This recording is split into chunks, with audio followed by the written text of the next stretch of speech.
This video we will learn about pointer assignment, which is basically assigning the content of one pointer to another. So let's get started. So in this code we have an integer variable I with the value 10 and two pointers p and q which are of the same return type, that is they will point to an integer variable. Now using this statement p equals to ampersand I, where we know that the ampersand is the address of operator, we are assigning the address of the variable I to pointer p. So here is the p, q and I with the value 10, and using this statement we are assigning the value 1000 to this pointer, which will now point to this variable I. Now in this statement q equals to p, we are trying to assign the content of p to q. Now p stores the address 1000, so using this statement q will also store the address 1000, and since q is a pointer variable, this will also point to the variable I. Now if we print the value of these pointers, that is p and q, using the dereference operator, we will get the value 10. So now let's run the code here.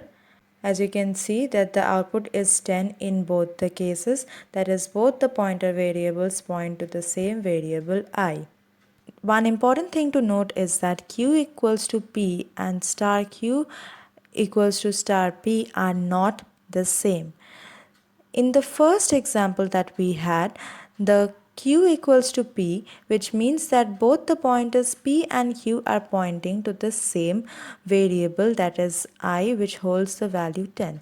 But suppose we have another code where we have two integer variables I and j holding the values 10 and 20 respectively, and there are two pointers p and q where p points to the address of I and q points to the address of j, which means that pointer p points to the variable I and pointer q points to the variable j.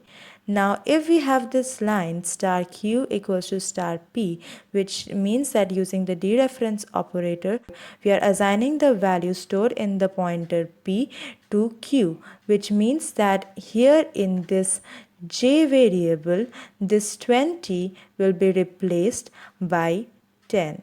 So as you can see, these two are not the same. In this case, both the pointers are pointing to the same variable, while in this case, both the pointers are pointing to different variables. And that's all for now. Thank you for your patient listening. Please don't forget to like, share and subscribe to our channel for further videos on this course. Thank you.